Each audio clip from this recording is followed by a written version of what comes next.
Well, yeah. I mean, I'm wearing this fucking $8 black V-neck I've got dressed up for you. No, I saw that, and I was like, you know what? Dressing down is dressing up. That's how we roll. Isn't it the little theme song? What's that? Dressed up to get down. Dressed up to get down. Yeah. Yeah.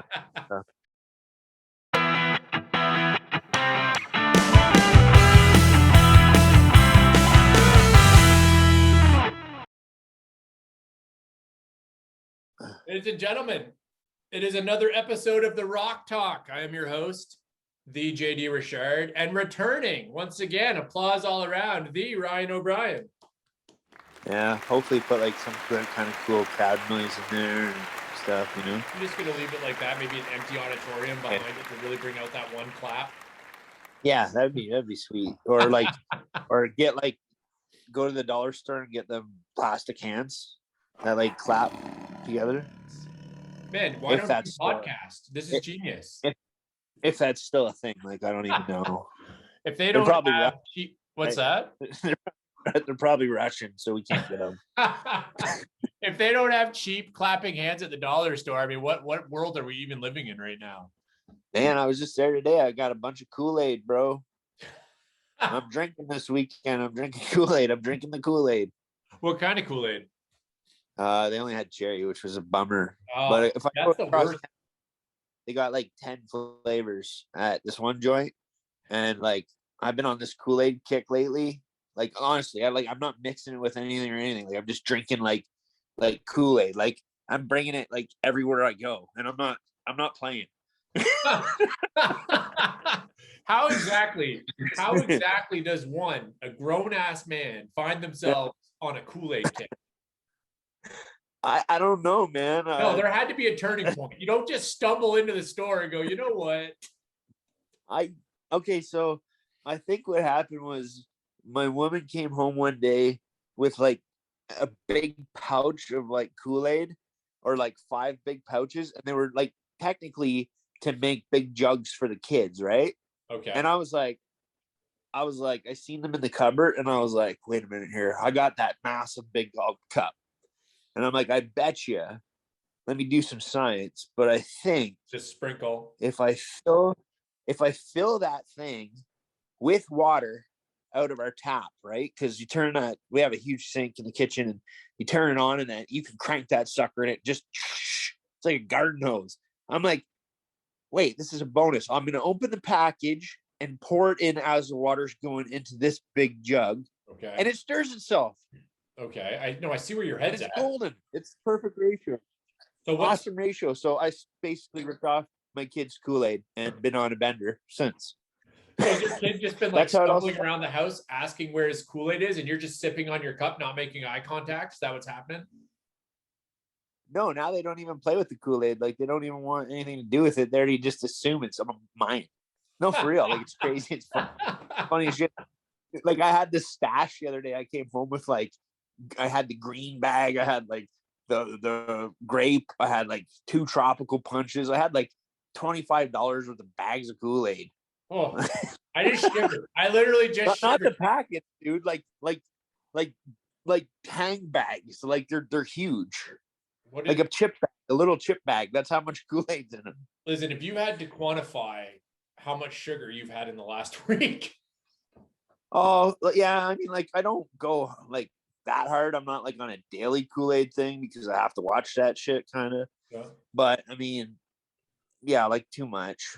But I mean, hey man, I could be like hard into the booze and like be getting my sugar that way, drinking whiskey and stuff, you know. So I'm not sure that comparison really helps your Koolaid addiction right now.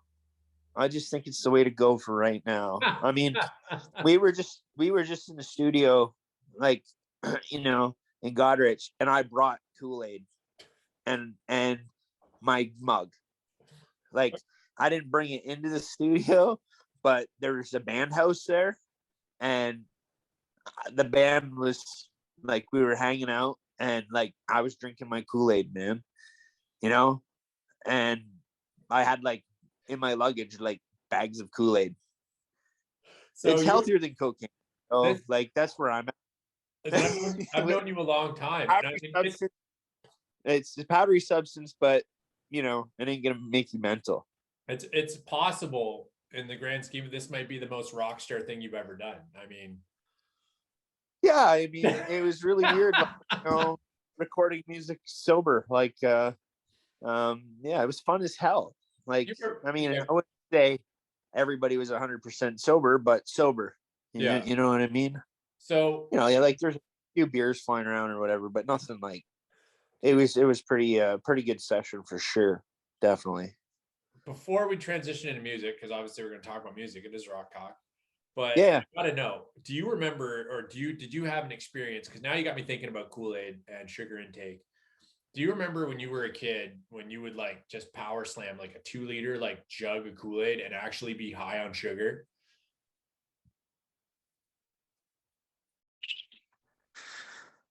I've been like in my past so high on other shit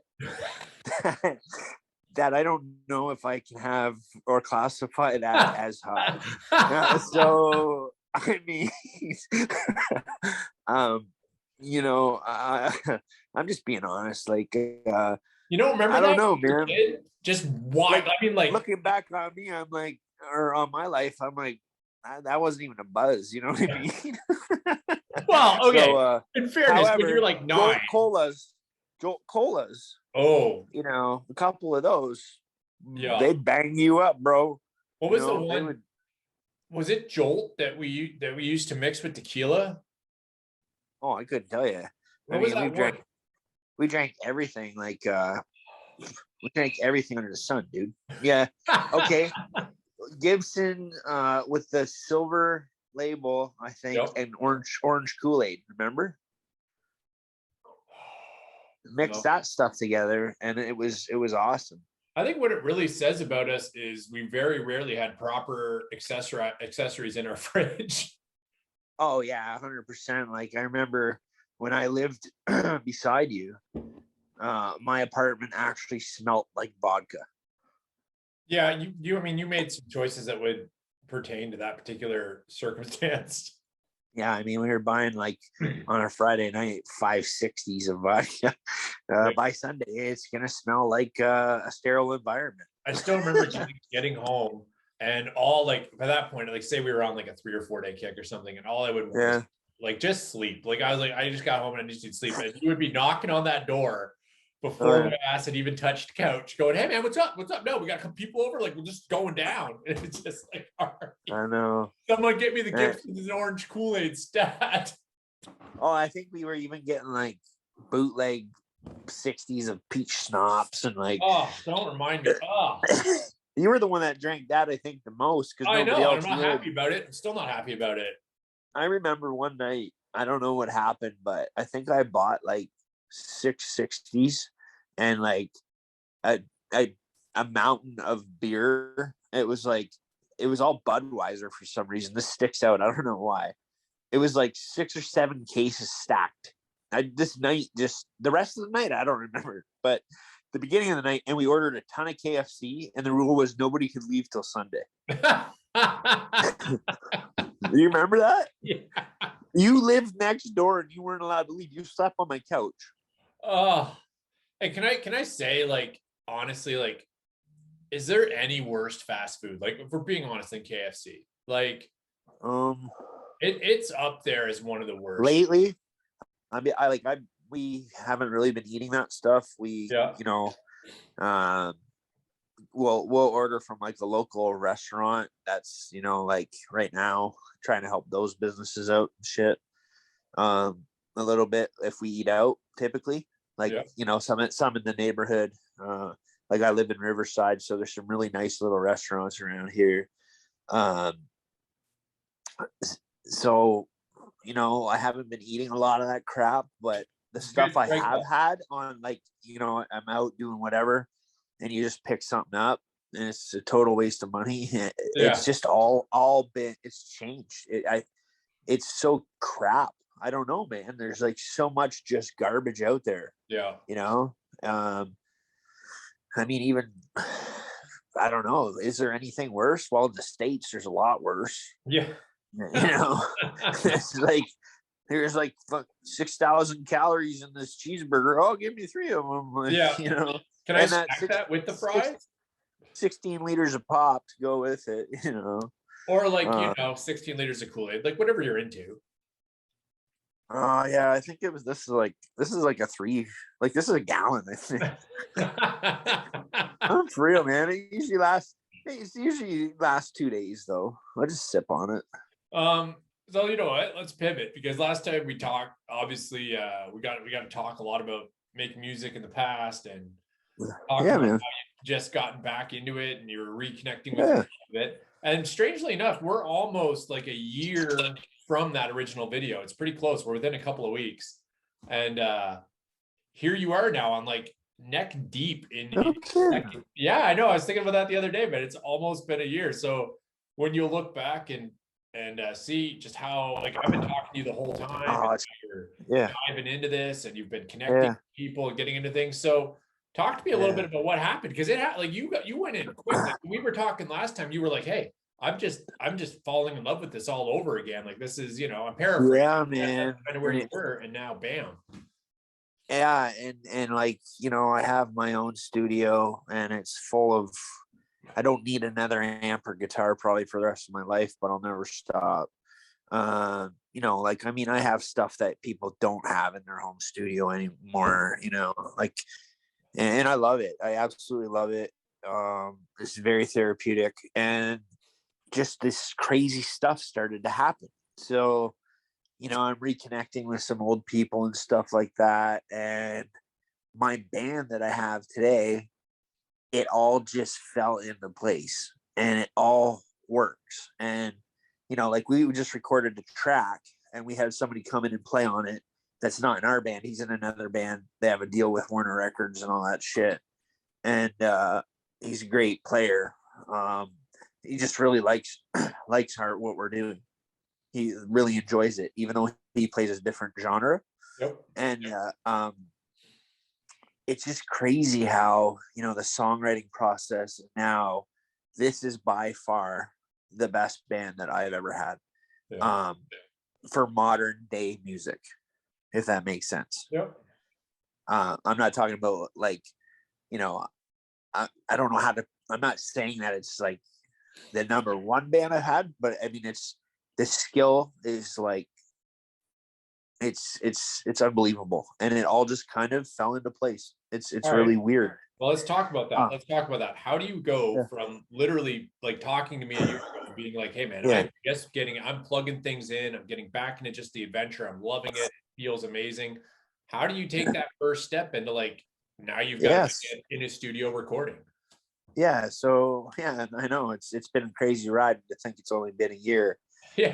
And we're tracking with a Juno Award winning producer, right? Like, which is an amazing guy, amazing to work with. The experience is unreal. It's just kind of all these cards fell, and it all happened, honestly.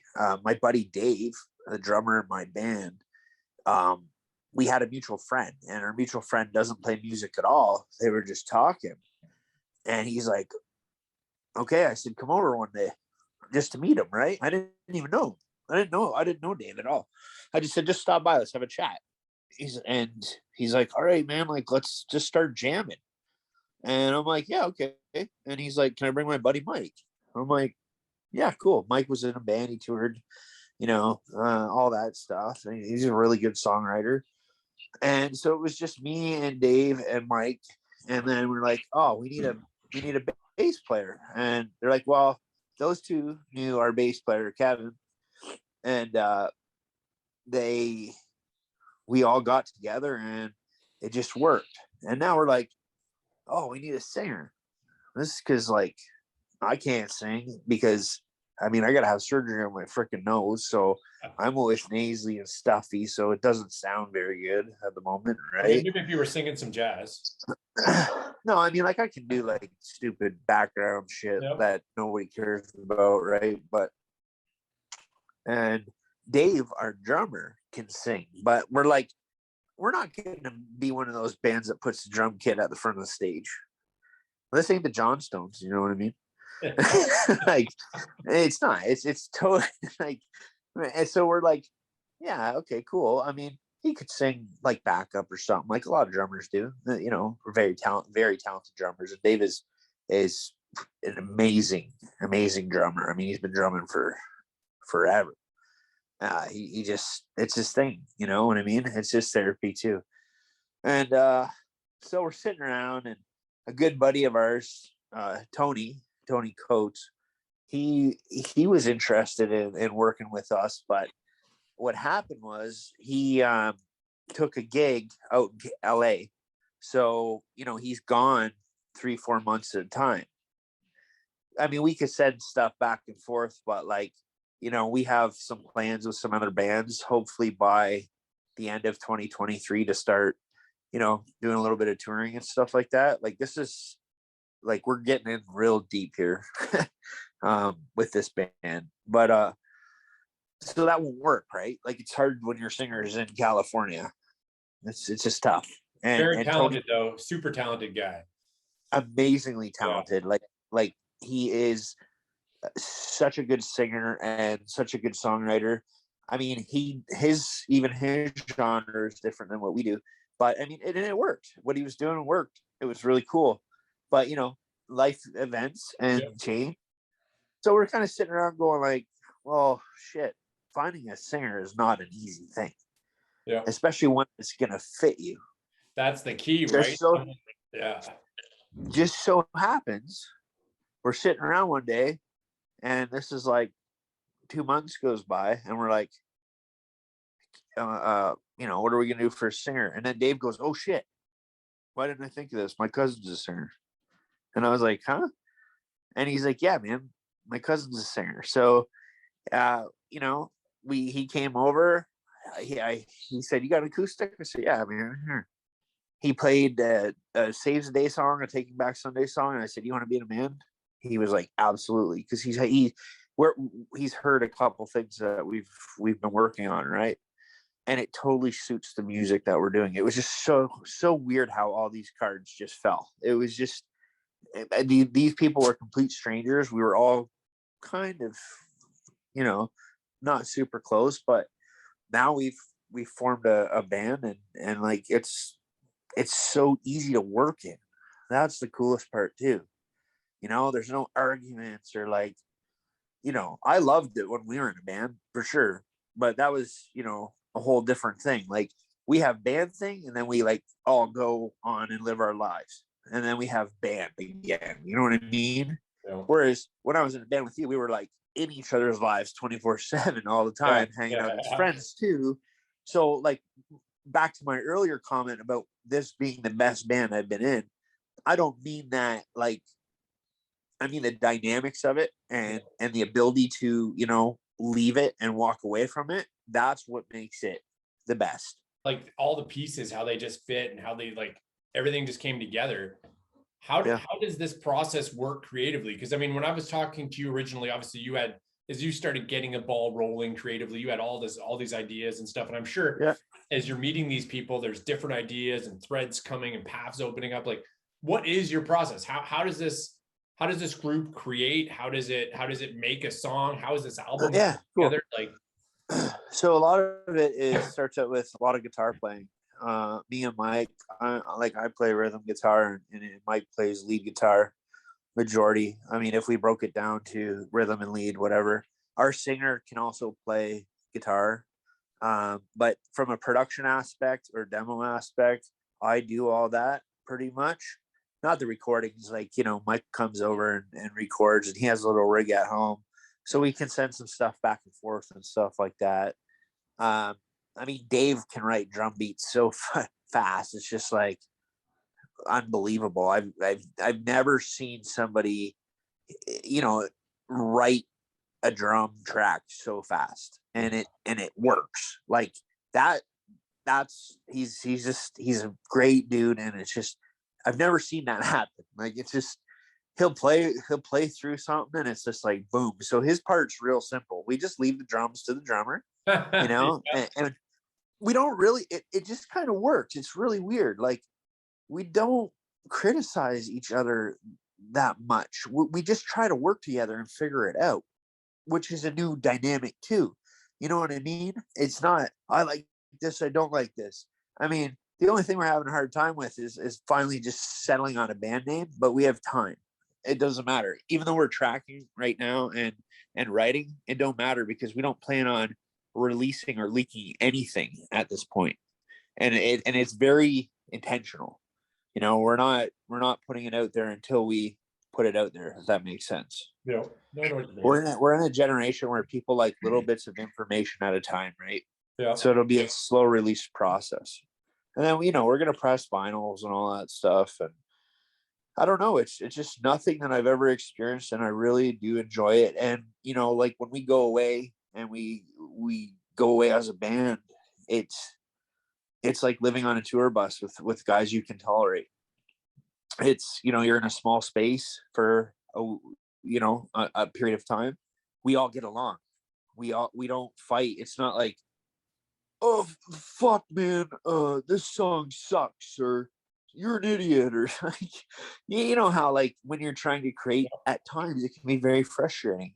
However, as we've matured and got older, maybe it's not that way.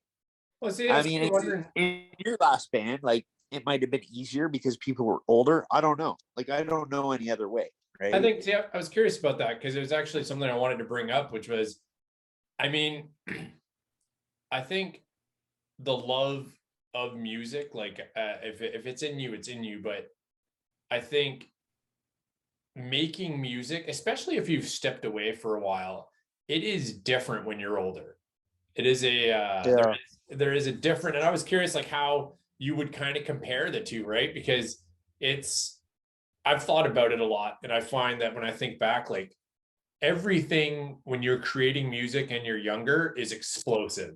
Like everything is just, the creativity is explosive. The ideas are amazing. The fights are amazing. Like everything is 110%, right? And I think like I'm not yeah, go ahead. Like I'm not knocking like our old band or saying No. bad or anything. Like I love that band and I loved all the people in it, and I still love the people that are in that band. But it's different, you know? Right? When you come back to it as an adult, it's different. When you compare the two, like to you, what do you notice about yourself making music that's different? Because like coming back to it this time, you talked about a little bit about it the first chat we had, which was just that how it affected you differently. Like what you got from it was different. So like how have you kind of how would you compare the two, right? Like you remember your first time, like what is the second time like? Well, now it's easier, I'm not gonna lie, because I mean, you know, you can have more patience, you can have, you know, you can become a better player if it's in you quicker, I believe, when you're older versus when you're younger. You know, you get frustrated, you get mad. Like we grow as people, and it allows us to, you know, create in a different way, kind of what you were talking about. You know, the frustration doesn't really get there. You just know when to walk away before it gets frustrating, if that makes any sense. No. I noticed that myself. I'll just shut her down and I'll just ignore music for a little bit and then come back to it. And then usually when I do that, something really creative happens. Yeah. And then there's happy accidents too, like Bob Ross says, okay, right? Definitely, 100%. Just ran into a couple of those the other night, and I was like, "Oh shit, that's a keeper." You know, it was a happy accident. When you're creating a lot and you got creative people around you, and the energy is really good, like those happy accidents happen because you're just in that, like they used to, well, it's not really kind of like an ebb and flow, but like you're just in this state where you're just open creatively to just, you're not trying to create, you know what I mean? It just happens because you're in that state. Yeah, man, I totally agree with what you're saying, like tenfold. I mean, if you would ask me some time ago things that have happened to me musically, people have reached out to me and been like, and this is mind blowing to me. I think a lot of people are stuck at home, as you know, and like, whatever. We don't even want to go down that fucking rabbit hole. No, we're on a COVID timeout. Oh yeah, but so a lot of people picked up on different hobbies, and people have reached out to me, and I'm not even kidding, saying straight up thank you. And I'm like, what do you like for what? And then they tell me, you inspire me. And I'm like, you haven't heard my releases, maybe my old stuff, but like you haven't heard what's the cavemen are creating the fire. You know what I mean? Yeah, but you know what? People in the next door cave can see the glow. Right? Yeah, but they're just like, the Facebook posts or whatever, because like, I'm very proud of what I've built, and I absolutely have a love for it. It's not an obsession, and it's not to show anything off. It's to follow a dream, and my dream is not to be a rock star. I do not want a record deal at all. Label support's cool, you know what I mean, and all that kind of stuff. But like the day of the record deal is, yeah, I don't feel like eating Mr. Noodles for 5 years. Yeah. Right. You know what I mean? Like that ain't the goal here. The goal here is to, print vinyls, play live shows, and maybe get on a bigger tour. I mean, it is possible now with networking. Networking's so easy. Like I talk to people in all kinds of big bands all the time, and it's like, whereas 20 years ago we had MySpace. Yeah. Hey, we held down MySpace. Like it was Tila Tequila and us. That was it. It was a 1-2. No, I agree. I mean, like MySpace did create a lot of opportunity for us, and I was talking to some big musicians then too, right? That still play today, and things were cool. But I mean, like now with the way that the world, it's crazy who will actually interact with you. Yeah, it's just, I think people too. I think there's people that responded to the last couple of years, and I mean, obviously the financial strain on people and the personal strain and everything for a lot of families when I was insane, right? So I mean, there's obviously people that are not, this isn't going to apply to, but I think there were some people that took the opportunity to detach from things and did good things with it. There's people that realized that they wanted to connect with people and get more involved in things and reach out and spend more time doing something they love versus something they just felt they had to do, like I think, and that's not everybody, right? Everybody comes out of something like this different, but I think I've seen a lot of people that have, like you're saying, reconnected with things, or have, reached out to you and been like, hey, like I saw you doing something, all of a sudden I'm reconnecting with this thing that I want to do, like it's. Yeah, man, it's so that feeling though. I'm gonna tell you, man, when somebody like is a better musician than you, and you know it, and they pick up an instrument for the first time in 15 years because I did it. And they're thanking me for inspiring them. It's there's no better feeling like that I've got. No, it's amazing, It just is. It's weird. It's new to me. It's new to me to have that. And I'm not talking about like just a couple people. Like it's happened a lot, man. And I'm like, I'm not doing nothing. I'm posting some pictures about my life. That's all. But I guess that's all it takes sometimes is a little bit of some joy and some, some, I don't know how to explain it, but that's been a really cool thing that's happened. And I'm proud of it in a way, because to be an inspirational person, even though you don't understand it, I still won't be able to wrap my head around that. But apparently I have, and it's a really awesome new thing, and I hope to continue to inspire. And I think that these songs that we're making are actually, they're top notch. I hope they inspire people when we release them too. I'm sure they will. And that, because I mean, there's a lot of emotion that's going into this music as well, right? It's crazy. That's the cool part. I mean, the genre is emotional, right? Emo music is emotional. Like it's just that's the way it is. So probably one thing you want to know is like, what does it sound like, right? And if I could compare it to anything, it would be along the lines of Taking Back Sunday, Brand New, Saves the Day, that kind of stuff.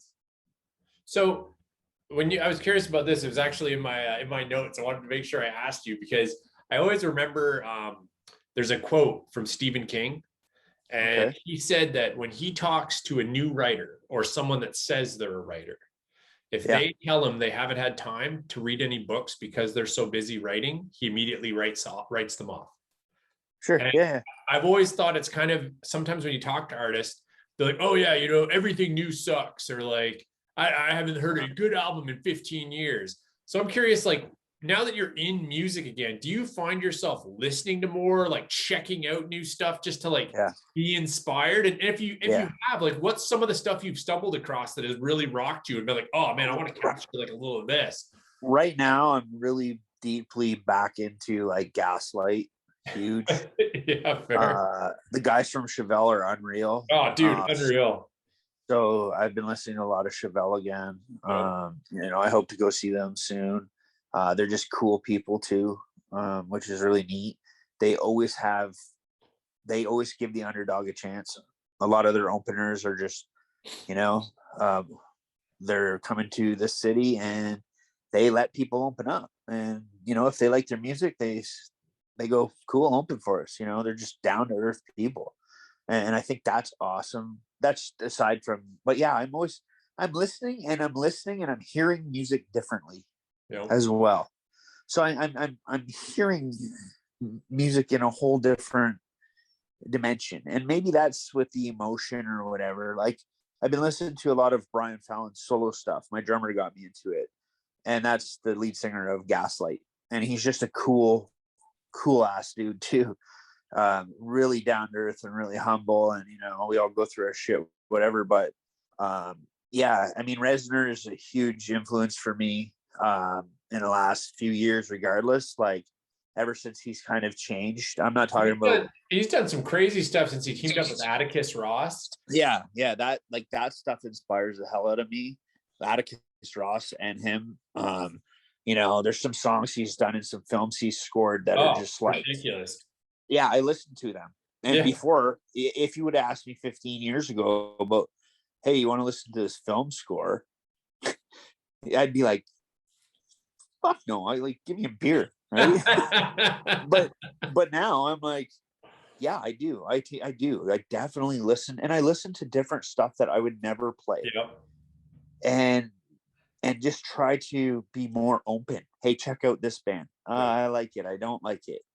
How do I feel about it? I mean, it's irrelevant, but I think I listen to music in a whole different way than I ever have before. And that's made me a better musician. Yeah. And I think like that's the part listen, anybody watching internet, this is for you. There's great fucking music out there right now. Like brand new albums have just come out that you've never heard of that will blow your mind. And absolutely. I think there's people that it takes a little bit of effort to find music, like it takes a little bit of effort to find something you like. And when we were younger, we put the effort in. You know what I mean? You would show up at my place and be like, dude, have you heard this new song yet? Next thing you know, we're screaming at 6 beers deep for freaking 4 hours. No, absolutely. People don't do that as much now. There's great music. There's great indie music out there. Yeah. There's great, like, the whole facade of a rock star is like non-existent anymore. It's a community. Yeah. You know what I mean? It's changed. And it's changed, in my opinion, in a better way, right? Because bands would get big money and all that shit. But I mean, them going out and doing it and making it, like, it's boring being on the road. It's boring in a bus. And this is probably why people respond to your damn messages. Because touring can be boring, right? Yeah. Waiting around for sound checks and all that crap. But I think it's a really awesome community, regardless of what you play. Musicians have a uniqueness to them. I think every great one ever, and the greatest music will never be heard. Just like the best Wayne Gretzky in the world is not the Wayne Gretzky we know. He will never be discovered. I've always had that theory, but I mean, take that for what it is. You talking about it back in the day, actually. Yeah, I just think that there's some awesome things out there that unfortunately they won't get their 15 minutes of fame, whatever. So I definitely am open to listening to music. Sometimes I'll go for a drive and I just listen to music. Yeah, and drive. I love it. And it gets me just kind of in a space. I never listen to music before I play music or write, though.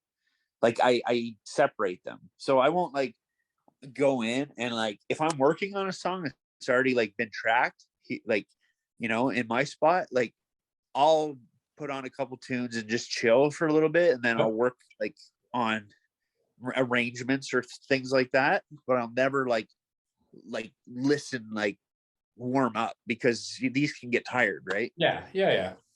So I don't do that, but I do have nights where I just go out as well, and you know, sit in my studio and just listen to music Yeah. as well. And I It's, think like, great. you know me, I walk, I listen to a ton of music when I walk. Yeah. I listen to a lot of music when I write. So if I'm like, I mean, you've known me for a long time. So when I write, there's times I write specifically for a song, but a lot of times I'm just writing. I'm just putting thoughts out there. And then when the song comes, I will take pieces of my thought over like a couple of pages, and I'll start structuring that into like a coherent narrative. So I usually do have music on like during part of the creative process, but then like you're saying, when it's time to like buckle down and actually decide how the structure is, or decide where lyrics are going to fit, you can't have anything else, right? Because your headspace has to be completely wrapped up in that song. Yeah, all in for sure. You've always been a good lyricist, so you know, like you've just had the way of doing that. But I mean, like that goes back before I think you even got into music. You were always into books and literature and things like that, right? Yeah, right. It's like anything else, practice, man. I always tell people, it's like, you know, why is somebody really, really good at, like you said, really, really good at the drums? Because that mofo has just beaten the crap out of them, learned stuff the hard way, learned from people for decades. Yeah. It's the same way with me with writing, right? It's something I've been working on for decades. So it's my instrument that I'm most competent with. Well, I get it, man. Like I never thought, you know, coming from the background that I did, that I would be able to be a rhythm guitarist, you know, being a bass player for so long, right? And I had fucking insane bass rig, which I have half of it back now, which is kind of cool. But and I haven't plugged it in since I've got it. But that was a beast. That was way too big for some of the little places we played. I'm just oh yeah, that older but you gotta say that was a mint setup. Like that it was ridiculous. Dude, when you stood in front of that thing with your spiky frosted tips, your bandana hanging out, one ripped jean, and you did the profile with your bass. I mean, if you just silhouetted that was rock and roll right there. You had it down. Yeah. Oh, I know. And my little air kicks and moves and all that. Dude. Yeah. Now we're all like, after practice, now we're all like, oh fuck, my back hurts, man. We're all big. I'm not even joking though. I'm not even kidding. We're all like, fuck. Oh, and I'm like, oh, my back. Okay, question. Can you, after all these years, are you still going to be able to nail that friggin' front kick? Like swinging my guitar around my neck? No, just the straight pump kick while you were playing, like the scissor kick, bro. I know. And I did have moves though. Like, you know, I used to get that guitar down real low and play, and it's gonna be interesting. I mean, like, because we are gonna play live shows, like there's no doubt. It's been discussed with other bands. Like, we are going to do it for sure. We're gonna a couple of music videos will be coming out, good, like high quality production. We're not cutting corners here, you know. If we're working with, you know, the producer that we have, and we're putting our all into it, we can't half-ass it. You know, and I'm so thankful for Siegfried. Like, he is just a great human too. So it's not even about the music. Sometimes it's about, you know, I collaborated with all these great people, you know, and that's really cool, man. That's really cool. And I think that's what makes, like, you know, I think that's what makes, as long as the band lasts, that's what creates a good band. It's the people. It's, you know what I mean? Dude, that's what it always is, right? Because like there's times where doesn't matter how much you love making music. There's time it's work. Like there's time when you got to buckle down and you got to get a little bit stressed or frustrated about something, or get stuck on a hook for friggin' 18 hours. Like that happens. And if you can't enjoy the people you are with and have a laugh, this is why bands punch each other out, freaking storm off mid-tour, freaking like quit in the middle of a show. Like, you have to have a genuine enjoyment of the people, and that can be hard to maintain too, right? Like for a long period of time. But when you do, that's how you know it works. Yeah, and I think it's cool. Like, we all have our own lives, but when it's band time, it's band time. Like, you take it very serious. I don't think I'm going to be smashing any guitars again anytime soon. I kind of like the ones I have. I might. I don't know. Like, you never know, right? They're just too expensive now. I'm just saying. I came down once in the last 2 years, and I saw you smashing. So it's in you somewhere. Yeah. I forgot about that. I forgot all about that. Okay, so I mean, I don't think you can walk away from it, bro. It's in you. Okay, I threw a guitar and kicked it twice. That's not smashing it. It went to my tech and it got fixed, and it's better now, actually. sounds better. So it needed a little boot fuck, you know what I mean? Like, you totally weren't smashing, you weren't rock starring out, you were just looking to improve it. That's it. Yeah.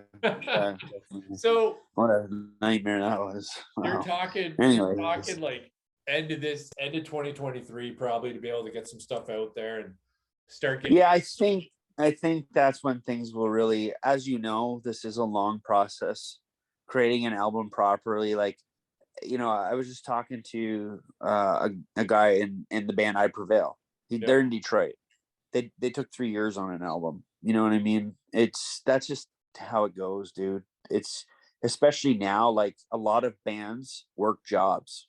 Yeah. A lot of touring bands work jobs. Yeah. It's, you know, the $30 million Motley Crue is not existent really anymore, right? Well, dude, they talk about that, right? I was watching an interesting thing on it the other day, kind of the death of the celebrity, and the idea is like, as all these revenue models have, so yeah, you still have people at the top, like you still have people like Ariana Grande, who, you know, is going to have 20 billion streams of a song and is still that's intentional.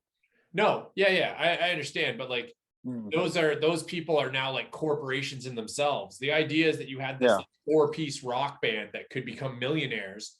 Those are few and far between now, right? Like, you get your money, your revenue off the live show, but you really don't see anything off record sales, off media, like, and these record labels are keeping pretty much everything that comes from the streaming side.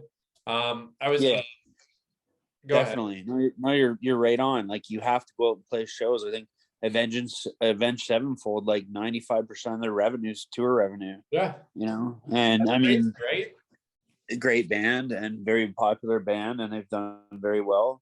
You know, A Day to Remember, they've done a great job. You know, and I've had the opportunity to talk to Neil a few times, and you know, he owns a restaurant in Ocala as well. His wife's a cook. They make money. They've made money, but they've been a band for 25 years. And it's not rock star money. It's not like that 80s, 90s level of, you know, you're getting 15 million to headline a tour every time, or 20 million, or, you know, whatever. Like, that's I'm not being a dick. But I drive nicer vehicles than some bands that are touring Europe. That is, when you think about it, right? It's I mean, obviously you work hard for your money, so we're not shooting down what you do for your funds. But when you think that a guy's out on the road for 300 days out of the year or something, like, and they don't, obviously some of those bands make out well, and they absolutely. I mean, there is two sides to the spectrum still, but of course. But like, record deals, no, they're not a great thing. Like, you know, and yeah, you're right. The day of the celebrity is, you know, this is why I think more than ever, rock stars, let's say, or touring musicians, they're more down to earth. They're more chill, because the pressure's not there from the label either, right? Think about it right now, right? Like, I was thinking about this after I watched the special. You don't really think about it too much, but if you go back to us in our teens and us in our 20s, if someone asked us to name rock stars, we could. Right. If someone asks us to name rock stars now, guess who we're bringing up? People from decades. Bands. But even then, like, we're not talking about like who right now would be an actual rock star. Like, there might be people we respect as musicians, as kickers of all the rock ass, but like, who's a legitimate rock star right now? Well, they don't party like that anymore. but you know, in a way, like, that's part of it too. Like, the mystique, the presentation, the over the top nature of it, you know, like, it's something's Yeah. shifted, and maybe people most bands just don't want to be bothered. Yeah. Now it's like it's branding. It's bands. Like, you know, like when you form a band and you're starting to make revenue, you incorporate as a company, right? Yeah. You know, it's a whole different side of the business. But yeah, like, you know, t-shirt sales and vinyl sales. I mean, the CD's dead, dude. Yep. You know, the CD great storage device, but I'm not buying a fucking CD. You No, know, dude. I don't even there's a CD player in my new car. Like, I have Honestly, no idea. I fought Apple Music so long. I was that guy. I fought Apple Music so long. The one night I had a chick friend over here and she wanted to hear some friggin' Drake track. And she just signed me up for it. Didn't even tell me because she was on my computer. She's like, oh, I found it, blah, blah, blah. And the next day I'm like, oh, I'm signed up for Apple Music. And now, like years later, I'm like, man, I couldn't live without being able to put like any 1,000 songs I want on my playlist instantly. Like, it's just too convenient.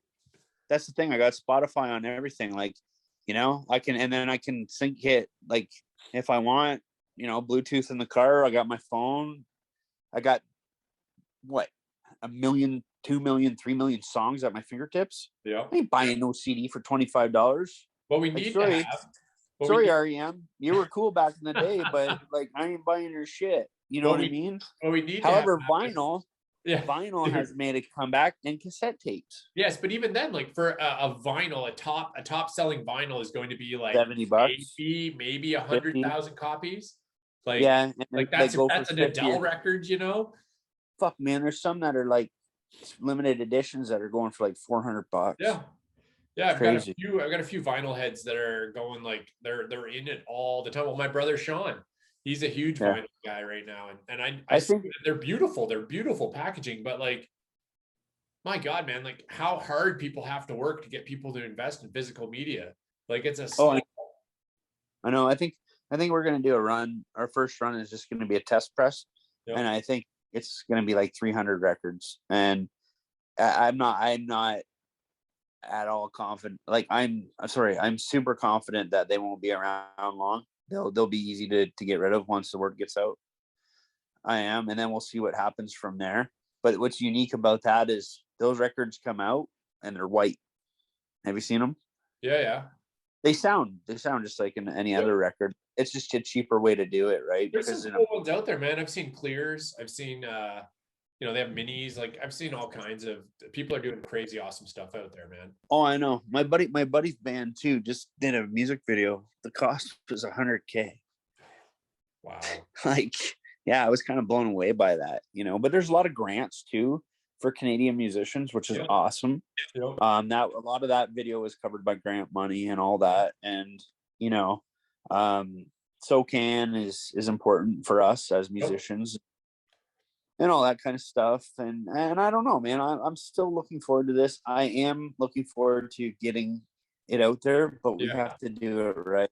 And you know, I would love to share something with you, but we've all agreed as a band, it's a business too. It can be potentially, you know. All right. We got to do it proper. Question for you: what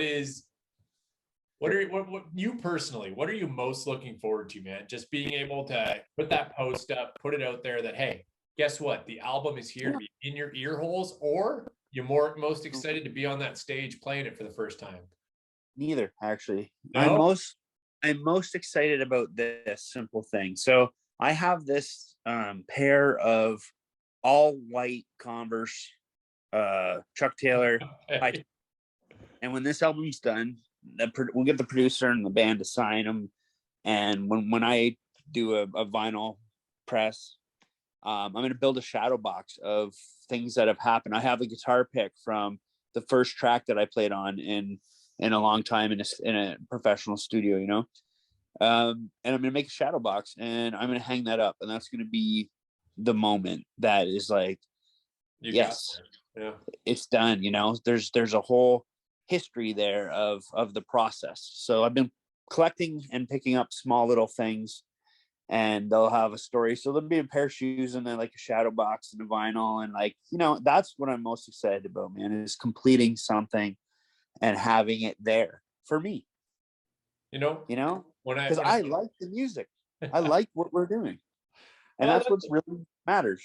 That's the thing, man. Like, you know, I mean, we've made music together, and I'm making music now, and like there's a lot of things in this world that can help you, that can make things easier, that can calm you, that can and everybody's got different vices. Some people it's the gym. Lord knows that was never me. Some people it's a friggin' giant super gulp of Kool-Aid. Friggin' Oh yeah.